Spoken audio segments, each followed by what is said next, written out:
और मानसून की दस्तक के साथ ही उत्तराखंड के तराई इलाके खास करके काशीपुर में प्रशासन पूरी तरीके से अलर्ट मोड पर है। ढेला और कोसी नदी हर साल बारिश के दौरान उफान पर आ जाती है और कई रिहायशी इलाकों में तबाही मचा देती है। इस बार प्रशासन ने पहले से ही चौकसी बढ़ा दी है। बाढ़ संभावित इलाकों में चौकियां स्थापित कर लगातार मॉनिटरिंग की जा रही है ताकि किसी भी खतरे को समय रहते रोका जा सके।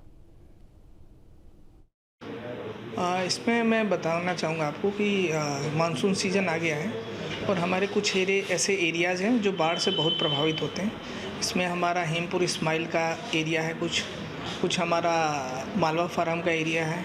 इसके अलावा कुछ हमारे बाज़ार का भी पोर्शन है जहाँ पे बहुत ज़्यादा जल भराव की समस्या आती है। इसको देखते हुए एक तो मानसून सीज़न में लगभग बाढ़ चौकियाँ बनाई जाती हैं, वो हमने 8 बनाई हैं। उसका निरीक्षण भी किया गया है। कुछ तैयारियाँ कम थी तो उनको निर्देशित कर दिया गया है कि आजकल में वो तैयारियाँ पूरी कर लें।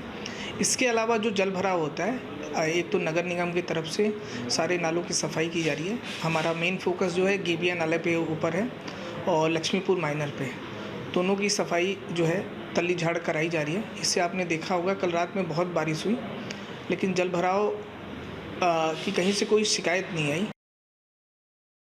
मानसून सीजन स्टार्ट होने के बाद काशीपुर प्रशासन अलर्ट मोड में आ चुका है।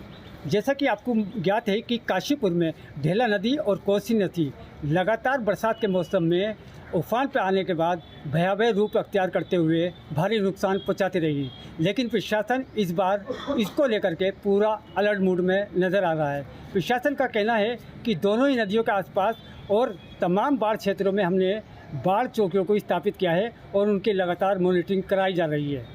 काशीपुर एसडीएम अभय प्रताप सिंह ने इस बाबत साफ कहा कि इस बार इन नदियों से होने वाले नुकसान को रोकने की पूरी कवायद कर ली गई है। अब ये तो आने वाला समय ही बताएगा कि इन नदियों से होने वाला नुकसान कितना कम इस बार हो पाता है। काशीपुर न्यूज़ स्टेट के लिए मैं रफ़ी खान। और विकासनगर में जनजातीय दिवस पर महिलाओं की गोष्ठी हुई है। जौनसार बाबर की संस्कृति और एकजुटता पर यह चर्चा हुई है। महिलाओं ने समाज में अपनी भूमिका पर विचार रखे।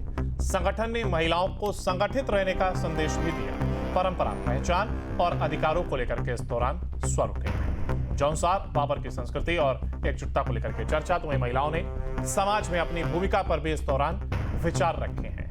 इसके साथ ही परंपरा, पहचान और अधिकारों को लेकर के यहाँ पर स्वर उठे, तो वहीं संगठन ने महिलाओं को संगठित रहने का संदेश दिया है। हम लोग का मेन जो उद्देश्य वो यही है कि हम महिलाओं को कैसे संगठित करें और कैसे उनको आगे लेकर के आएँ, क्योंकि अभी तक जो चीज़ें हैं, आप गांव में प्रधान बना देते हो, पंचायत सदस्य बना देते हो, लेकिन उनका काम कौन करते? प्रधान क्या बोलते हैं उसको, पंचायत पति, ऐसे लोगों को महिलाओं का कहीं नाम ही नहीं होता, कहीं नहीं आती। तो हम ये चाहते हैं कि अगर, क्योंकि महिला अपने आप में पुरुष से ज़्यादा समझदार और समझ ज़्यादा उसके अंदर ताकत और शक्ति होती है और वो अपने घर के काम के साथ साथ वो बाहर के काम भी कर सकती है। ऐसा नहीं है कि नहीं कर सकती। तो हम चाहते हैं कि महिलाओं को कैसे संगठित किया जाए, कैसे उनमें जागरूकता लाई जाए और अगर ज़रूरत पड़ी तो उनको किस तरह सशक्त किया जाए। उत्तर प्रदेश के संभल जिले के एक युवा मरीज की जिंदगी लगभग थम सी गई थी। बाएं पैर में कद्दू के आकार से भी बड़े करीब 35 किलो वजन के ट्यूमर ने उसे पिछले 6 महीने तक बिस्तर से जकड़ कर रखा था, लेकिन एम्स ऋषिकेश के डॉक्टरों ने इस चुनौती को स्वीकार किया और जोखिम उठाकर के एक सफल सर्जरी की है। देश में पैर से इतने बड़े ट्यूमर को हटाने का यह फैसला मामला माना जा रहा है, तो वहीं डॉक्टरों की टीम ने इस मरीज को न केवल जीवन दान दिया है बल्कि उम्मीद भी जगाई है। और मुझे ट्यूमर की प्रॉब्लम थी, जो प्रॉब्लम सन 2018 से थी। मैं इधर उधर की दवाइयाँ करते करते थक गया था। मुझे फिर अब यानी सन 2025 में मुझे जो एम्स का पता मिला, मैंने जो धीरे धीरे कोशिश करने के बाद में मैं यहाँ पर पहुँचा।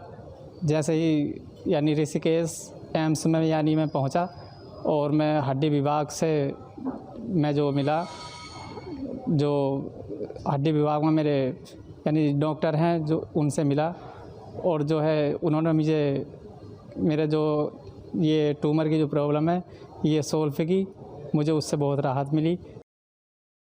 सही बात है, क्योंकि एक 27 साल का नौजवान मरीज जो हमारे पास उत्तर प्रदेश से आया था, उसके जांघ में एक बहुत बड़ा ट्यूमर था वो ट्यूमर इतना बड़ा था कि पेशेंट उसके साथ अपनी ज़िंदगी सही से जी नहीं पा रहा था।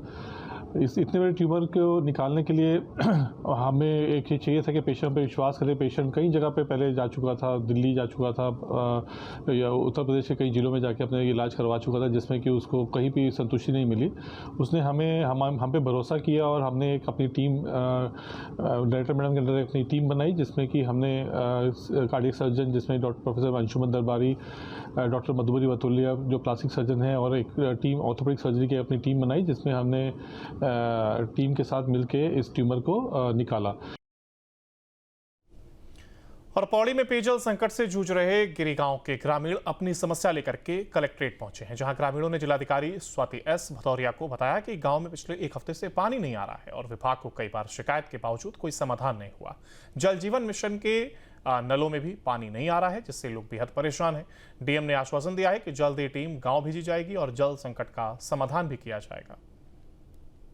पेयजल योजना के संबंध में आए थे कि इस पर सुचारू रूप से पानी क्यों नहीं चल रहा है, जबकि इस योजना में पिराली, उनके बगल में पिराली गांव है, वहां तक ये मतलब पानी सुचारू रूप से चल रहा है। उससे आगे जो गिरगांव में पानी को चलने में क्या दिक्कत आ रही है, ये विभाग को हमें पूछना था।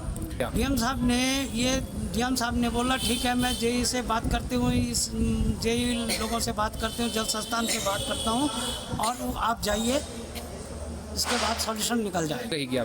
अगर इस पर अगर हमारी मांगों पे विचार नहीं किया गया तो हम जिला कलेक्ट्रेट में हम जो है धरना प्रदर्शन करेंगे। और बीएसपी अध्यक्ष का मायावती का एक्स पर पोस्ट, जहां उड़ीसा में दलित युवकों के साथ बर्बरता पर यह पोस्ट किया गया। कुछ जातिवादी संगठनों ने दलित युवकों को पीटा है, हाथ पैर बांध करके उनकी बेरहमी से पिटाई की गई है। नाले का गंदा पानी इस दौरान पीने को मजबूर किया। इसकी जितनी भी निंदा की जाए वह कम है। उड़ीसा के साथ केंद्र सरकार भी इस पर संज्ञान ले, दोषियों के विरुद्ध सख्त कानूनी कार्रवाई करे, ताकि इस तरह की जघन्य घटना दोबारा ना हो सके।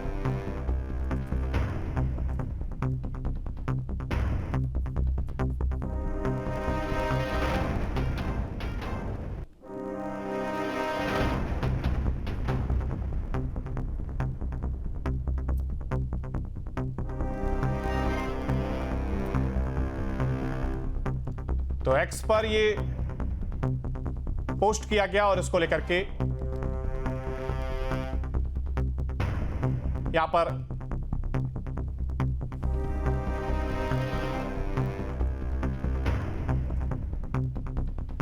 और पहाड़ में बदला है मौसम का मिजाज। आसमान में छाए काले बादल। देहरादून में बारिश को लेकर के अलर्ट है। राजधानी में मौसम सुहाना हुआ है।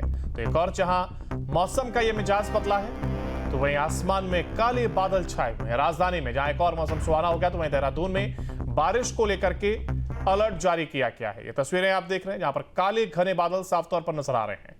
देहरादून में ये काले घने बादल देखे गए, तो वहीं इसके साथ ही मौसम सुहाना होता हुआ जरूर नजर आया, लेकिन बारिश को लेकर के अलर्ट भी जारी किया गया। खासतौर से देहरादून में यह अलर्ट जारी किया गया है।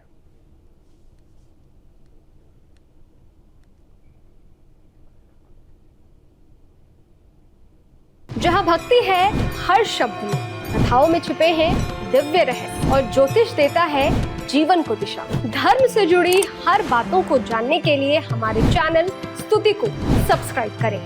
चैनल पर जाने के लिए इस लिंक पर क्लिक करें।